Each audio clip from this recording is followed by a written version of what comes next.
Olá a todos, meu nome é Caroline, sou uma das autoras desse estudo, intitulado como Exposição por 7 dias ao cádmio promove aumento da pressão arterial e altera a reatividade da aorta de ratos.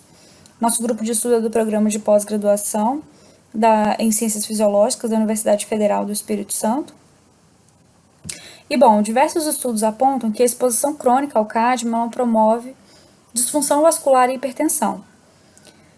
No entanto, os efeitos precoces da exposição a esse metal na função vascular, que poderiam preceder os efeitos crônicos, eles permanecem incertos, o que seria importante para esclarecer a progressão das vasculopatias causadas pela exposição ao cádmio.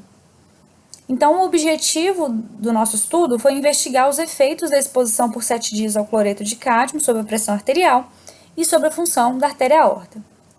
E aí, para isso, nós utilizamos ratos Wistar machos, com aproximadamente 12 semanas de idade. Eles foram divididos em 2 grupos, o grupo controle, que recebeu água potável sem acréscimo de nenhuma substância, e o grupo cádmio, que recebeu uma solução de cloreto de cádmio, numa concentração de 100 partes por milhão, diluído em água potável durante 7 dias. E aí os animais eles tiveram sua pressão arterial aferida antes e após a exposição. Após os 7 dias de exposição, foi quando esses animais foram anestesiados e a artéria aorta torácica foi removida e cortada em anéis. E esses anéis foram utilizados para reatividade vascular, através do miógrafo de arames, e para análises quantitativas da expressão de algumas proteínas, através de Western blot. Os dados aqui expressos, eles são expressos em média, erro padrão da média, e a reatividade à fenilefrina, ela foi normalizada em função da resposta máxima de contração ao KCL, isso porque essa contração ao KCL ela não teve diferença entre os grupos. A reatividade à acetilcolina e ao nitroprussiato de sódio foram expressos como porcentagem de relaxamento em relação ao valor de tensão registrado na pré-contração à fenilefrina, e o P menor que 0,05 foi considerado estatisticamente significativo. Bom, então, os nossos resultados, eles demonstraram que a exposição por 7 dias ao cádmio já provocou aqui um aumento na pressão arterial sistólica desses ratos. E aí, quando a gente compara, então, o grupo exposto, o 7º dia ao dia 0, né? E o 7º dia do grupo exposto ao 7º dia do grupo controle. A gente consegue observar que houve um aumento da pressão arterial sistólica. Diversos outros estudos, com diferentes dosagens e vias de exposição, eles também relataram aumento da pressão arterial sistólica depois do tratamento, né, depois da exposição, o que corrobora com os nossos achados. A gente avaliou a resposta contrátil desses anéis à fenilefrina, que é um agonista alfa-adrenérgico, e a gente observou que o grupo exposto ao cádmio teve um aumento da resposta contrátil. E aí, em dados que não estão representados nesse pôster, nós observamos que a remoção do endotélio e a incubação com o L-NAM, que é o inibidor não seletivo da ENOS, aumentaram a resposta à fenilefrina. E a incubação com SOD, que é um scavenger do ânion superóxido, reduziu a resposta à fenilefrina. Todos de maneira similar entre os grupos, o que sugere então para a gente que a função endotelial e a produção de óxido nítrico estariam preservados e que o aumento da resposta contrátil à fenilefrina não estaria relacionado então com o aumento da produção de ânion superóxido, né, que poderia estar influenciando ali no papel do óxido nítrico. Por outro lado, a remoção catalítica do peróxido de hidrogênio através da catalase aumentou a resposta contrátil à fenilefrina só no grupo controle e não produziu o mesmo efeito aqui no grupo cádmio. Esse resultado sugere, então, que no grupo controle, o peróxido de hidrogênio ele atuou como um fator anticontrátil na modulação da resposta à fenilefrina e que a exposição ao cádmio aboliu esse efeito.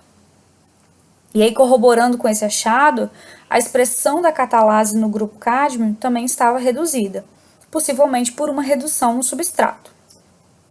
E aí, a NADPH oxidase e a xantina oxidase, elas são fontes produtoras de espécies reativas de oxigênio. Em análises, né, que não estão representadas aqui no pôster, nós não observamos participação de nenhuma das duas na modulação da resposta fenilefrina no grupo exposto ao cádmio. Porém, foi observada uma redução na expressão proteica da subunidade GP91-FOX, que é uma subunidade da NADPH oxidase, da NOX2. Né? Lee e colaboradores observaram em seu estudo que o peróxido de hidrogênio ele era capaz de estimular a NADPH oxidase a produzir ânions peróxido, levando então a maior produção, uma maior geração de peróxido de hidrogênio. Isso sugere que no nosso estudo, a redução na produção de peróxido de hidrogênio ela poderia estar levando a uma menor ativação da NADPH oxidase. E aí a gente também avaliou o relaxamento dependente do endotélio através da acetilcolina. E aí a gente observou que houve uma menor resposta vasodilatadora no grupo exposto ao cádmio.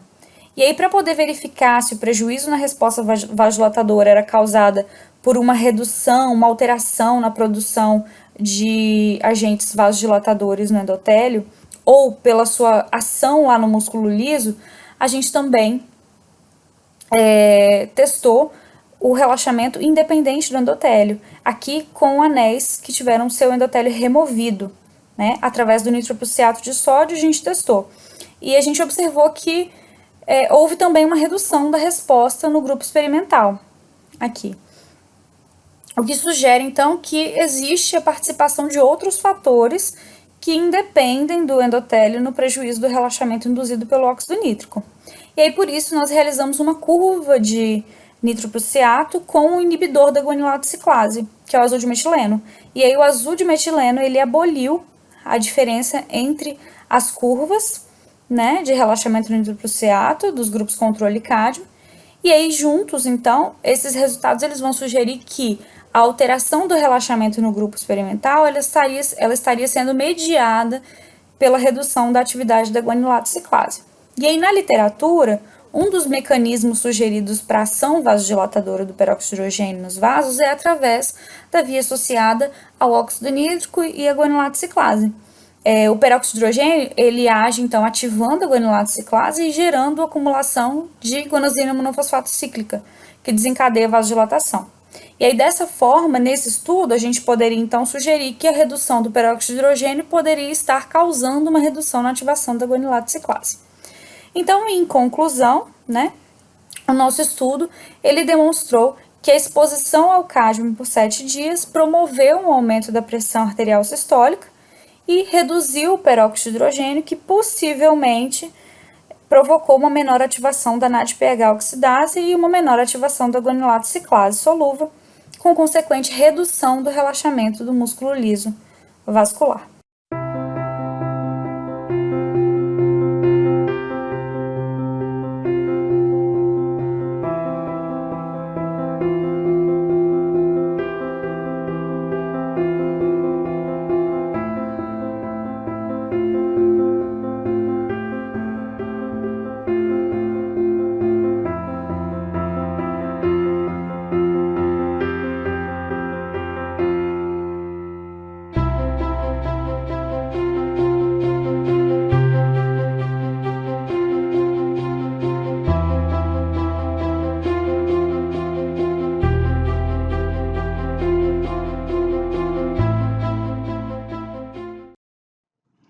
Olá, meu nome é Camila Almenara, autora do trabalho intitulado Descontinuação da exposição ao cádmio normaliza a pressão arterial e reatividade vascular de ratos, desenvolvido na Universidade Federal do Espírito Santo.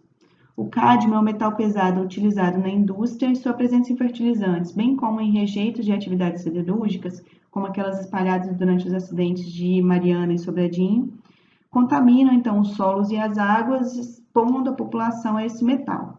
Nosso laboratório ele já tem uma consagrada linha de pesquisa a respeito dos efeitos cardiovasculares de metais pesados e em 2013 nós publicamos então um artigo demonstrando os efeitos do cloreto de cádmio sobre a reatividade vascular de ratos, indicando então, consagrando então o que estudos anteriores já diziam que o cádmio ele tem como um alvo o sistema cardiovascular. No entanto, não se sabe se esses efeitos deletérios do cádmio sobre o sistema cardiovascular, eles permanecem mesmo após a interrupção da exposição a esse metal. Diante disso, o objetivo do nosso estudo foi determinar se a exposição descontinuada ao cádmio afeta a função vascular de ratos. Para isso, nós utilizamos o mesmo protocolo experimental já consagrado em 2013, nesse artigo publicado, na qual nós utilizamos ratos Wistar machos e fornecemos a eles água potável ou uma solução de cloreto de cádmio, uma 100 ppm, durante 30 dias. Após esses 30 dias, nós interrompemos então essa exposição, modificando aí um pouco esse protocolo experimental de 2013 e fornecemos apenas água potável a ambos os grupos experimentais durante mais 30 dias. A pressão arterial desses animais ela foi aferida ao longo do tratamento e tanto no período de 30 dias quanto no período de 60 dias, então, alguns dos animais foram sacrificados, tiveram seu sangue coletado para análise da concentração plasmática de cádmio, bem como a aorta torácica, que foi coletada, dissecada de seu tecido conjuntivo da camada adventícia e cortada em anéis para análise da reatividade vascular pelo miógrafo de arame. Bom, falando então, começando nos nossos resultados, o primeiro que eu tenho que falar é que todos os dados eles estão representados com o grupo cádmio sendo representado em verde, o grupo controle representado em preto, e estão representados aqui sempre média, mais ou menos erro padrão da média. Nesse primeiro gráfico, nós temos as medidas de pressão arterial sistólica, e nós observamos que no tempo zero não há diferença entre os grupos, então, nessas medidas. No entanto, no grupo cádmio, após 30 dias de exposição ao cádmio, nós observamos um aumento dessa pressão arterial sistólica, indicando, então, que houve um efeito aí deletério do cádmio sobre o sistema cardiovascular, levando aí esse aumento de pressão. E ao interrompermos, então, essa exposição ao cádmio, por mais 14 dias, 2 semanas, nós já observamos a normalização da pressão desses animais. No que diz respeito à concentração plasmática de cádmio, nós observamos que após 30 dias de exposição, o grupo cádmio ele se encontrava com uma concentração muito maior do que a do grupo controle, e essa concentração ela reduziu após 30 dias de interrupção dessa exposição, no entanto, não aos níveis controles, ainda ficou um pouco mais alta do que a concentração plasmática dos animais controle. Então, nós observamos, então, uma redução tanto da pressão arterial como da concentração plasmática de cádmio. E, ao observarmos, então, analisarmos a reatividade vascular, o que nós observamos foi que, após 30 dias de exposição ao cádmio, nós temos, então, um aumento da reatividade vascular à fenilefrina, tanto na resposta máxima quanto no PD2, na sensibilidade à fenilefrina. No entanto, após a descontinuação por mais 30 dias, recebendo água potável apenas, essa diferença entre os grupos, ela é abolida, não se tem, então, mais a diferença entre esses grupos.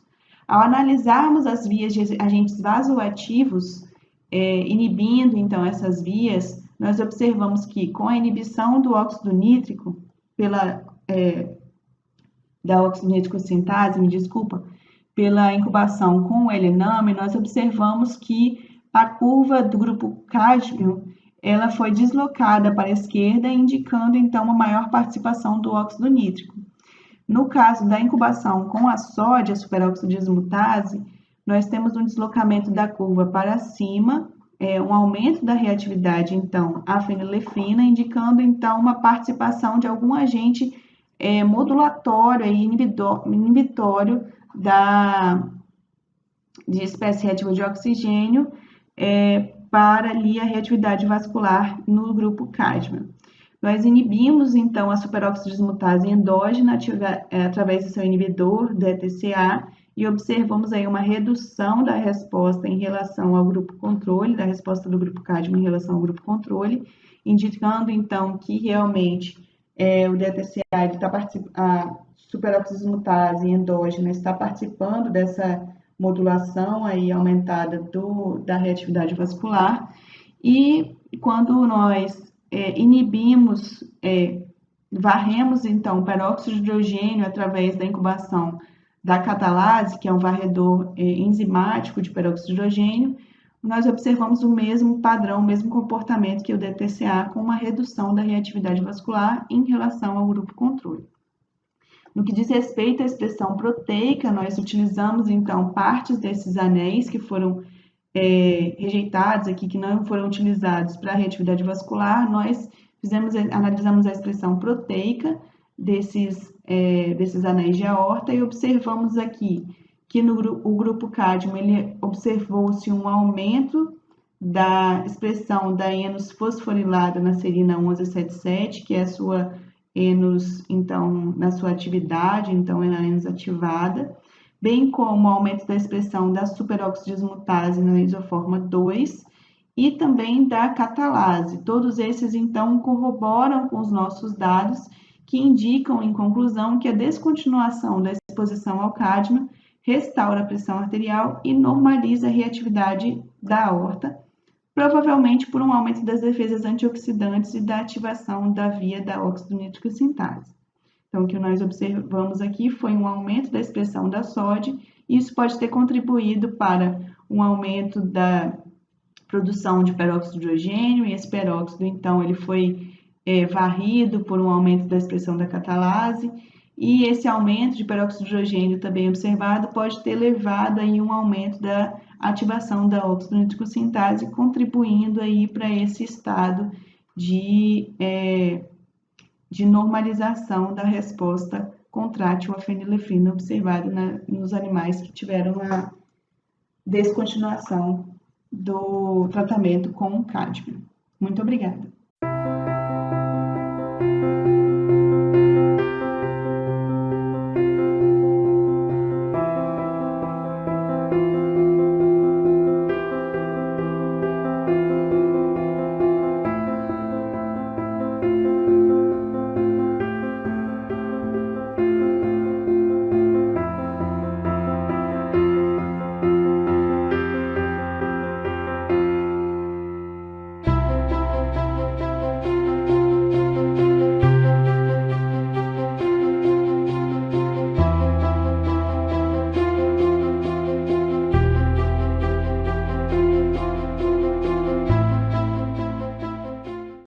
Olá, meu nome é Edna Abreu, sou doutoranda no PG em Bioquímica da Universidade Federal do Pampa e integrante do Laboratório de Pesquisa em Fisiologia Cardiovascular na Unipampa Campus Uruguaiana, e vou apresentar o trabalho que está intitulado Pré-tratamento com hidrolisado de clara de ovo evita danos vasculares em ratos expostos a altas doses de cádmio, sob a orientação da professora Júlia Vides.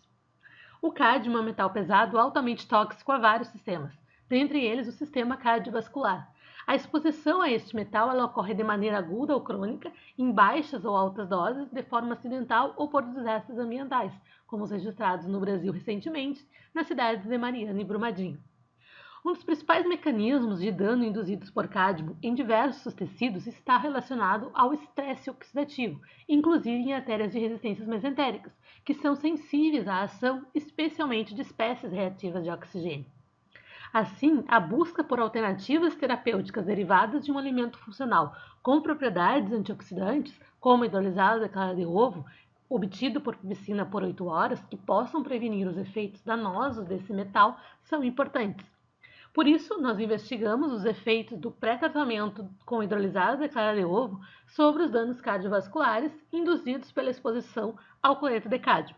Para isso, nós usamos ratos machos Oysters, que foram divididos em 4 grupos experimentais e tratados por 28 dias, onde o grupo controle ele recebeu água de beber via gavagem, o grupo hidrolisado, durante todo o tratamento, recebeu hidrolisado na concentração de 1 grama por quilo ao dia via gavagem, o grupo cádmio recebeu nos primeiros 14 dias água de beber via gavagem e nos 14 dias finais de tratamento recebeu o cloreto de cádmio na concentração de 1 mg por quilo ao dia via intraperitoneal. E o grupo hidrolisado cádmio recebeu nos primeiros 14 dias somente o hidrolisado e nos 14 dias finais de tratamento, concomitantemente com o hidrolisado, recebeu o cloreto de cádmio. Finalizado o tratamento, os animais eles foram eutanasiados, as artérias mesentéricas foram dissecadas e montadas em um miógrafo de tensão e após a normalização das artérias, foram realizadas as curvas de concentração e resposta à noradrenalina e acetilcolina, e foram investigadas as vias vasculares implicadas, como a via da NADPH oxidase, com a incubação da apocinina, a participação da subunidade NOX1 da NADPH oxidase, com a incubação do ML171, e a participação da via da ciclooxigenase 2, com a incubação do NS398. E, por fim, alguns parâmetros bioquímicos envolvidos foram analisados, como os níveis de espécies reativas de oxigênio, da peroxidação lipídica e da capacidade antioxidante total nas artérias de resistências mesentéricas. Os nossos resultados eles demonstram, no primeiro quadrante, que a exposição ao cádmio aumentou a resposta contrátil à noradrenalina e que o pré-tratamento com hidrolisado de clara de ovo evitou este aumento. Além disso, a exposição ao cádmio evidenciou uma disfunção endotelial pela diminuição da resposta vasodilatadora à acetilcolina, que foi prevenida pelo pré-tratamento com hidrolisado de clara de ovo. Não houve nenhuma alteração na resposta independente do endotélio em nenhum dos tratamentos realizados. Também é possível verificar que a presença do cádmio reduziu a participação do endotélio na resposta contrátil à noradrenalina, como demonstrado quando retirado o endotélio das artérias, e essa importante via vascular foi protegida do efeito do metal pelo pré-tratamento com hidrolisado de clara de ovo. Quando investigamos a origem do prejuízo vascular, nós observamos que foi em função do aumento das espécies reativas de oxigênio oriundos do complexo da NADPH oxidase e de prostanoides contráteis vindos da via da ciclooxigenase 2. E o pré-tratamento com hidrolisado de clara de ovo preveniu este dano. E este efeito ele pode ser atribuído à sua alta capacidade antioxidante, que está corroborado com os dados bioquímicos que demonstram que o pré-tratamento com hidrolisado de clara de ovo preveniu o aumento das espécies reativas de oxigênio, da peroxidação lipídica e da capacidade antioxidante total induzidas pelo cádmio em artérias de resistência. Diante do exposto, concluímos que a suplementação dietética com hidrolisado de clara de ovo previne os danos vasculares induzidos pela exposição a altas concentrações de cádmio em artérias de resistência. Eu gostaria de agradecer às agentes de fomento, CAPES, CNPq e FAPERGS, além da Universidade Federal do Pampa, aos integrantes do Laboratório de Pesquisa em Fisiologia Cardiovascular e a parceria com o Conselho Superior de Investigações Científicas.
Olá, meu nome é Samia Canaã, sou docente do curso de Fisioterapia na Universidade Federal do Pampa, sou bolsista FAPERG de Iniciação Científica no Grupo de Pesquisa em Fisiologia Cardiovascular e sou orientada pela professora doutora Júlia Alessandra Vigas e vou apresentar o trabalho.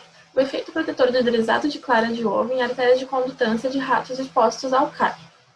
Cada vez mais, tem sido interesse a busca de alternativas terapêuticas derivadas de alimentos que possuem propriedades bioativas benéficas ao organismo. Um alimento acessível de baixo custo é o ovo, e dele deriva um hidrolisado de clara obtido por hidrólise com pepsina por 8 horas, que tem uma alta capacidade antioxidante e anti-inflamatória e já foi vista contra os danos causados por metais pesados. Sabemos que a exposição humana a metais pesados, em especial O cádmio provém de fontes como fumaça de cigarros, indústria, alimentos contaminados e desastres ambientais. Esse metal tóxico e não essencial causa dano em diversos sistemas, por promover o aumento de estresse oxidativo e inflamação tecidual, uma vez que poucos estudos mostram os danos que esse metal causa no sistema cardiovascular, em específico nas artérias de grande calibre, e os mecanismos de toxicidade do cádmio e de ação do hidrolisado são antagônicos. Esse trabalho se propôs a investigar o possível efeito protetor do usado de clara de ovo nos danos induzidos por cádmio em aorta de ratos. Para tal, ratos Wistar machos de 3 meses de idade foram tratados por 14 dias e divididos em 4 grupos. O grupo controle, que recebeu água intraperitoneal, o grupo cádmio recebeu cloreto de cádmio 1 mg/kg intraperitoneal, o grupo hidrosado de clara de ovo HCO, que recebeu 1 g/kg dia via gavagem, e o grupo CD-HCO, que recebeu ambos tratamentos, cloreto de cádmio mais HCO. Avaliamos a pressão arterial não invasiva por pletismografia caudal, a reatividade vascular em aorta em sistema de banho de órgãos, onde avaliamos as curvas concentração-resposta para acetilcolina, fenilefrina e nitroprusiato de sódio. Ainda investigamos anisperóxido in situ, expressão proteica de COX-2, detecção de COX-2, NOX-1 e AT1 por imunofluorescência, atividade da ECA em plasma e, por fim, o estado redox por ensaios bioquímicos por meio da avaliação da peroxidação lipídica, espécies reativas de oxigênio e a capacidade antioxidante. Os resultados estão expressos em média, mais ou menos, é o padrão da média, comparado por ANOVA de 2 vias, seguida por post-hoc de Bonferroni, e o P foi considerado significativo quando menor que 0,05. Como podemos observar, o cádmio é um metal que promove hipertensão e o hidrolisado previne este evento. Este aumento na pressão foi acompanhado por um incremento na resposta contrátil fenilefrina em aorta de ratos expostos ao cádmio e, claramente, o hidrolisado também impediu este aumento na resposta fenilefrina promovida pelo cádmio. Quando investigamos as principais vias endoteliais envolvidas nessa resposta, observamos que o hidrolisado age prevenindo o dano endotelial ocasionado pelo cádmio e aumenta a síntese de óxido nítrico. O estresse oxidativo parece ser a principal via de ação do cádmio nas artérias estudadas, com maior participação de espécies reativas de oxigênio derivadas da NADPH oxidase em aortas de ratos cádmio, o que também pode ser visto na imagem com maior fluorescência ao DHE em aortas de ratos tratados com cádmio. E, de maneira bastante eficiente, o hidrolisado reduziu a participação das espécies reativas, demonstrando seu poder antioxidante, como podemos ver na imagem B, o grupo cádmio, e na imagem D, o grupo cádmio HCO, CD-HCO, onde vimos a reversão dos danos causados pelo cádmio. Outra via envolvida no aumento da resposta fenilefrina promovida pelo cádmio é a aumentada participação de prostanoides constritores derivados da COX-2, demonstrada tanto pelos dados funcionais, como também pela maior expressão proteica da COX-2. De maneira eficiente, o hidrolisado reduziu a participação desses prostanoides, o que também pode ser visto nas imagens de imunohistoquímica. Essa ação do hidrolisado possivelmente se deve pelo seu alto potencial poder anti-inflamatório, como podemos ver aqui na imagem B, da imunohistoquímica de COX-2, e na imagem D, onde o HCO foi capaz de reverter o dano do cádmio. Uma vez que o cádmio promoveu a hipertensão, observamos que o hidrolisado inibiu o aumento de angiotensina 2 e reduziu a atividade da ECA, como já demonstrado em outros estudos com modelos animais expostos a outros metais e de síndrome metabólica. Corroborando com os dados já apresentados, as análises bioquímicas de T-bars e níveis de Ross, vimos que o hidrolisado preveniu o aumento de peroxidação lipídica e de espécies reativas de oxigênio, e também da capacidade antioxidante total. Concluímos, então, que o hidrolisado de clara de ovo preveniu os danos tóxicos induzidos pelo cloreto de cádmio no sistema cardiovascular. Agradecemos o fomento. Muito obrigada pela atenção.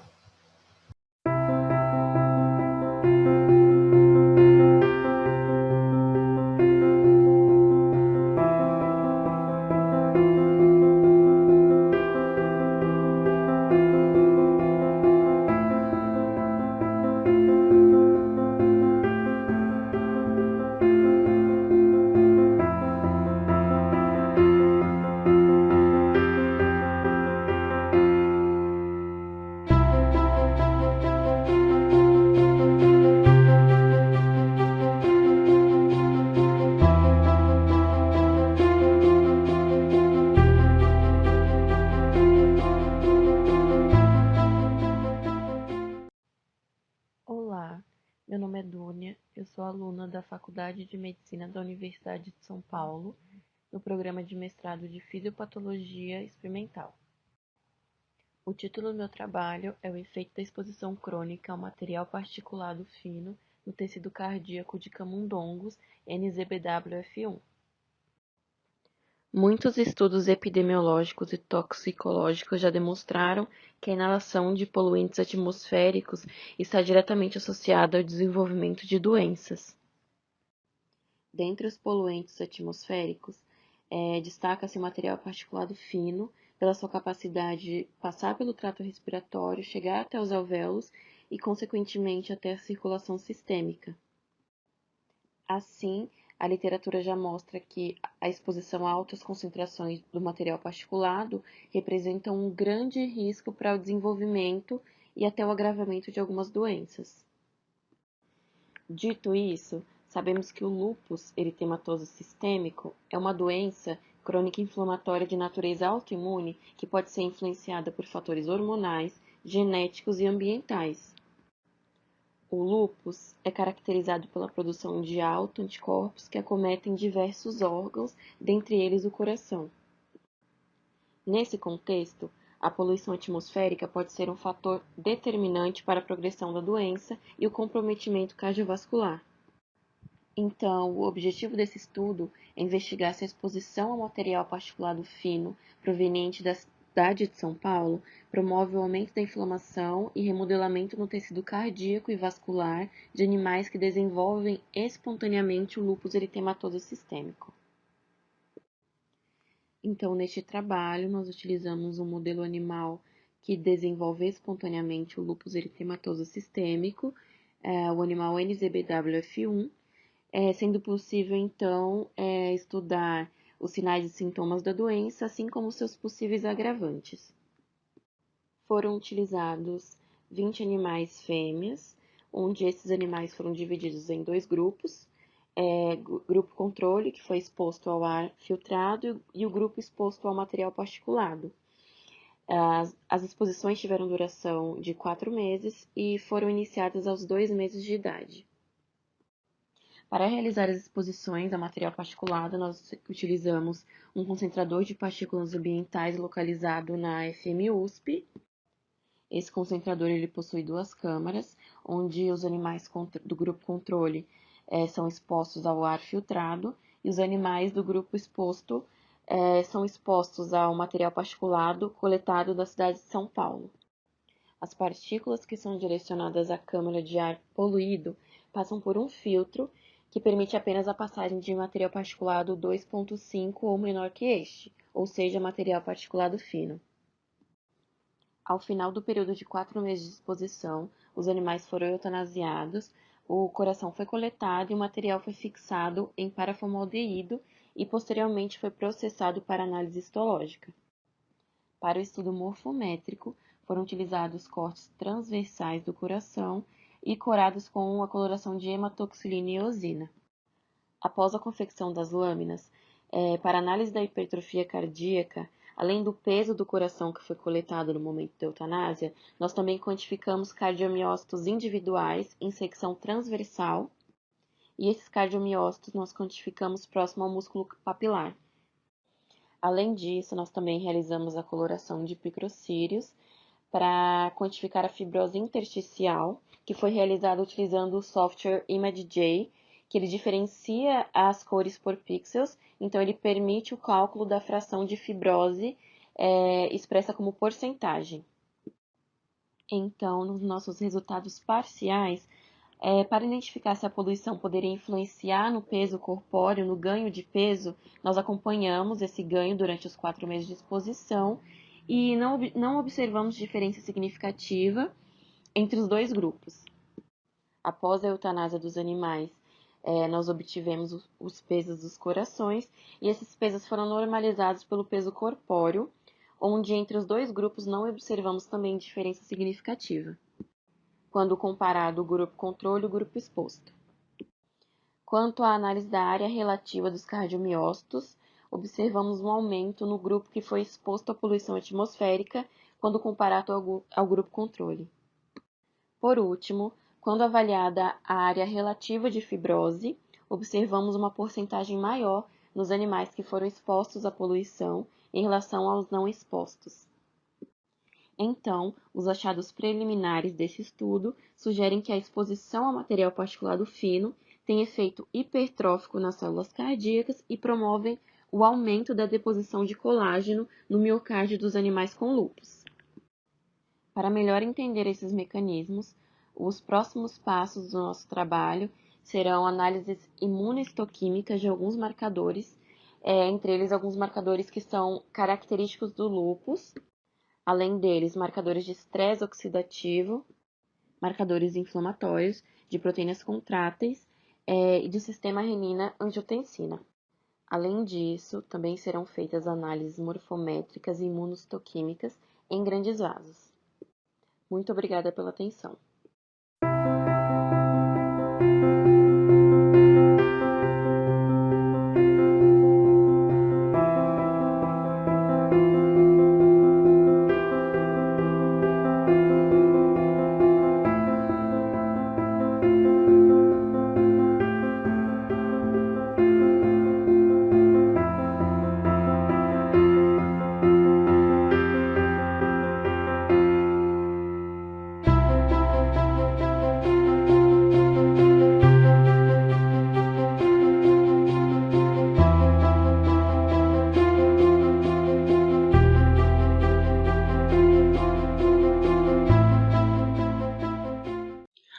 Bom dia, meu nome é Jandinay, sou aluna de mestrado orientada pelo professor Leonardo dos Santos na área de Ciências Fisiológicas na Universidade Federal do Espírito Santo.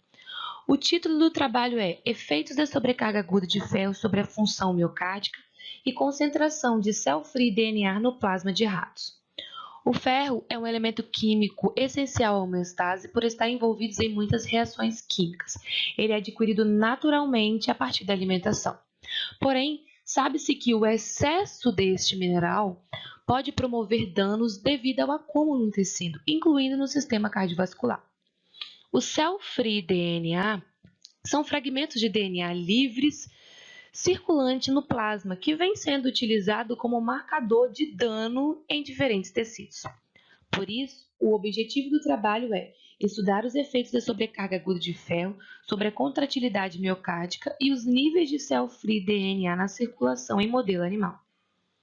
Os métodos utilizados para alcançar nossos objetivos foram: utilizamos ratos Wistar macho de aproximadamente 250 a 300 gramas, divididos em 3 grupos: controle com N de 12, ferro 500 com N de 13 e ferro 1000 com N de 12.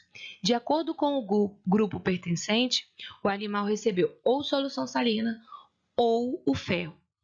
O controle recebeu solução salina, o ferro 500 recebeu 500 mg por quilo de ferro dextrano e o grupo ferro 1000 recebeu 1000 mg por quilo de ferro dextrano. No dia da experimentação, os animais foram anestesiados com 1,2 gramas por quilo de uretana e, após atestados estímulos dolorosos, foram canulados a veia femoral dos animais com um catéter acoplado a uma bomba de infusão por um tempo de 30 minutos. Ao sair da bomba, os animais ficaram em repouso por mais 60 minutos.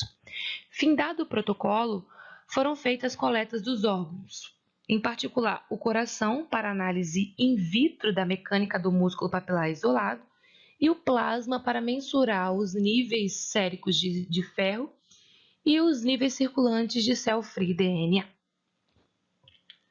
Como mostra a figura 1 dos nossos resultados, os animais infundidos com ferro apresentaram hiperpigmentação das extremidades, comparados com os grupos dos animais controles, típico de quadro de sobrecarga de ferro.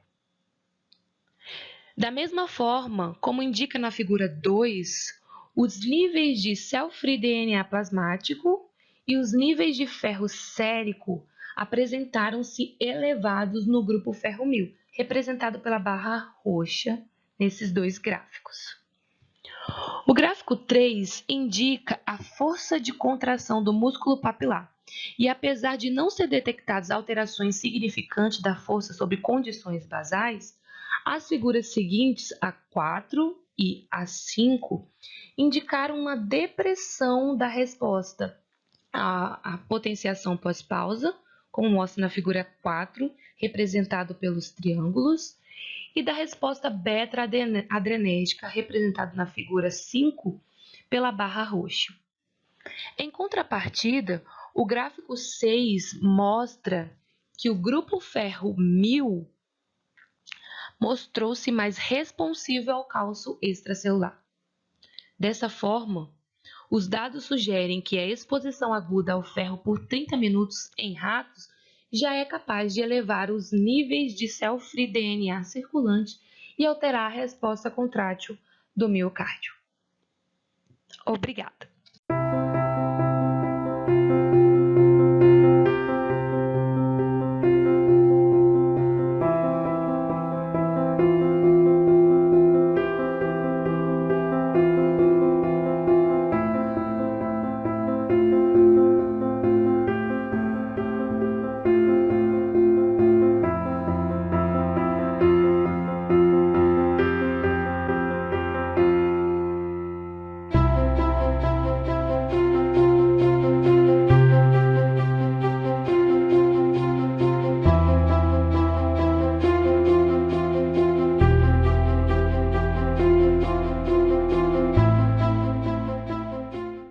A avaliação do eletrocardiograma em ratos infartados submetidos à exposição crônica ao cloreto de mercúrio é um trabalho que está sendo desenvolvido por mim, Keren Alves, juntamente com Maria Clara Wick, tendo como orientadora a professora doutora Aurélia Araújo e como co-orientador o professor doutor Dalton Vassalo.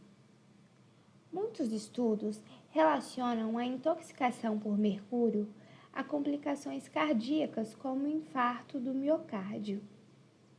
Este estudo avaliou se a exposição crônica ao cloreto de mercúrio agrava os eventos arritmogênicos desencadeados pelo infarto do miocárdio. O nosso objetivo é avaliar a influência da exposição crônica ao cloreto de mercúrio sobre o sistema cardiovascular de ratos submetidos ao infarto agudo do miocárdio. Para o desenvolvimento do trabalho, foram selecionados ratos Wistar machos com idade de 12 semanas e peso de 250 gramas. Esses animais foram divididos em 4 grupos. Grupo controle infarto, controle chão, mercúrio infarto e mercúrio chão. Os animais foram tratados durante 4 semanas e aqueles que pertenciam ao grupo controle receberam diariamente injeções intramusculares com solução salina, enquanto aqueles que pertenciam ao grupo mercúrio receberam diariamente injeções intramusculares com cloreto de mercúrio. Na 3ª semana, os animais foram anestesiados e então foi registrado seu eletrocardiograma por 5 minutos. Posteriormente, os animais foram submetidos à cirurgia fictícia ou à cirurgia de indução ao infarto, que é realizada através da oclusão do ramo interventricular anterior da coronária esquerda. Após a cirurgia, mais 20 minutos de eletrocardiograma foi registrado a fim de observar as alterações elétricas nos diferentes grupos. Na 4ª semana, foram aferidas as pressões arteriais e intraventriculares. Os dados estão expressos como média, mais ou menos, erro padrão da média. Para análises estatísticas, foram usados ANOVA e teste T. P menor que 0,05 foi considerado significante. E o protocolo de aprovação pelo CEUA tem como número 14/2018.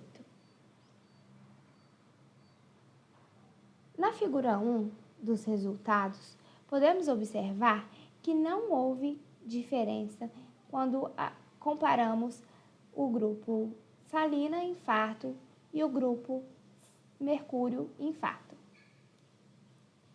Na figura 2, observamos que a mortalidade no grupo salina infarto foi de 25%, enquanto a mortalidade no grupo mercúrio infarto foi de 41,18%. A figura 3 nos mostra que os animais que foram tratados com mercúrio foram aqueles que tiveram o menor ganho de peso. Na figura 4, podemos observar que o grupo mercúrio infarto apresentou o maior número de extrasístoles, assim como o maior número de taquicardíacas, como podemos observar analisando a figura de número 5. Com esses dados, podemos concluir que baixas concentrações de cloreto de mercúrio causam mais arritmias em animais infartados, evidenciadas nesse estudo pelo aumento das extrasístoles e taquicardias ventriculares, sugerindo o agravamento dos eventos cardíacos desencadeados pelo infarto do miocárdio, bem como o aumento da mortalidade após a injúria. Este trabalho teve apoio financeiro da UFES, CAPES, FAPES e CNPq. Muito obrigada.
Efeitos negativos da exposição pré e pós-natal à fumaça da cannabis sativa na função cardíaca.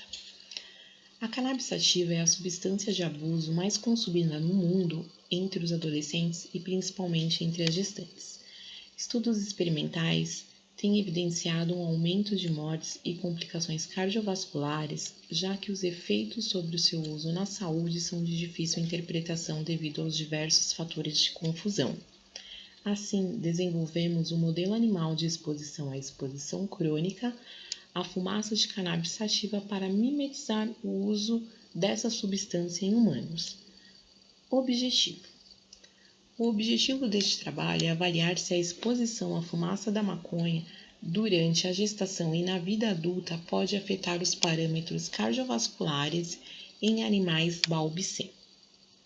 Para isso, camundongos fêmeas foram submetidas do 5º dia e meio ao 18º dia e meio de gestação à exposição da fumaça de cannabis sativa gerada pela pirólise de 200 mg de cannabis preparadas como cigarro e ao ar filtrado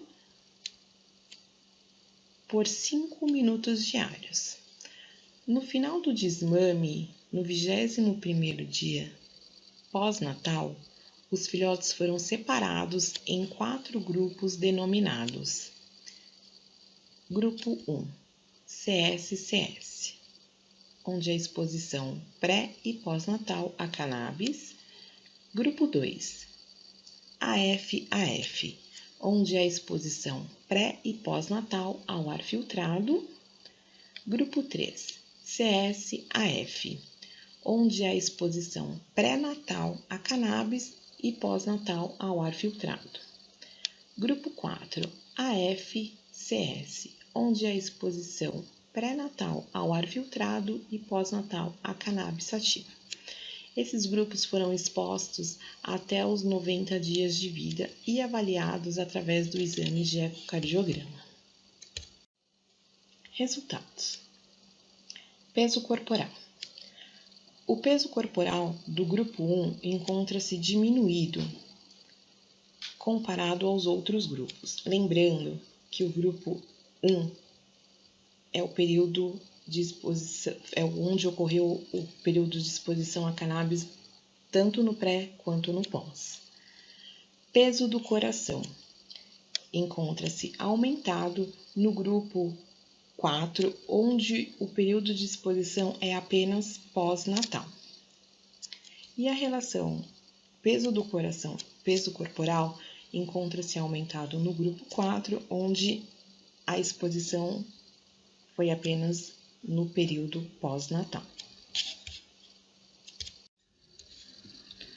A fração de ejeção encontra-se diminuída no grupo 4, onde o período de exposição é apenas pós-gestacional. A fração de encurtamento também encontra-se diminuída apenas no grupo 4, comparado aos outros grupos. O volume cardíaco é diminuído no grupo 4, onde a exposição é pós-natal comparado aos outros períodos de exposição. O débito cardíaco também é diminuído no grupo 4 comparado ao grupo 3, onde a exposição é apenas pós-natal.